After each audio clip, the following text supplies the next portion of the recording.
महावितरणच्या मनमानी कारभाराविरोधात कामोठेकर मध्यरात्री रस्त्यावर, जनसामान्यांचा तीव्र आक्रोश. नमस्कार, आपण पाहत आहात 4K डिजिटल न्यूज चॅनल.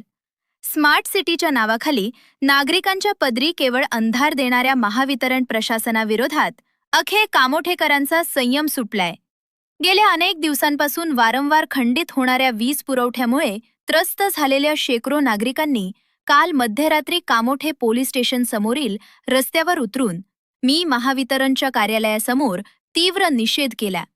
आम्ही नियमित वीज बिल भरायचे आणि बदल्यात उकाड्यानं मरायचे का, असा संतप्त सवाल करत नागरिकांनी परिसर दणाणून सोडला. सर्वसामान्य जनता उकाड्यात होरपळत असताना महावितरणचे अधिकारी आणि लोकप्रतिनिधी मात्र आपापल्या घरात एसीच्या हवेत मस्त असल्याचा घणाघाती आरोप यावेळी आंदोलकांनी केला. या अभूषित लोड शेडिंगचा सर्वाधिक फटका घरातील लहान मुले, नवजात बालके आणि गंभीर आजारी असलेल्या वृद्ध व्यक्तींना बसत आहे. उकाड्यामुळे लहान मुलांच्या अंगावर पुरळ उठत असून ती रात्रभर रडत आहेत, तर ज्येष्ठ नागरिकांना पंख्याशिवाय श्वास घेणंही कठीण झाले. निवडणुकीत विकासाच्या गप्पा मारणारे स्थानिक लोकप्रतिनिधी आज नागरिकांवर एवढी मोठी संकटवेळ आली असताना कुठे गायब आहेत, असा रोखठोक प्रश्न रहिवाशांनी विचारलाय.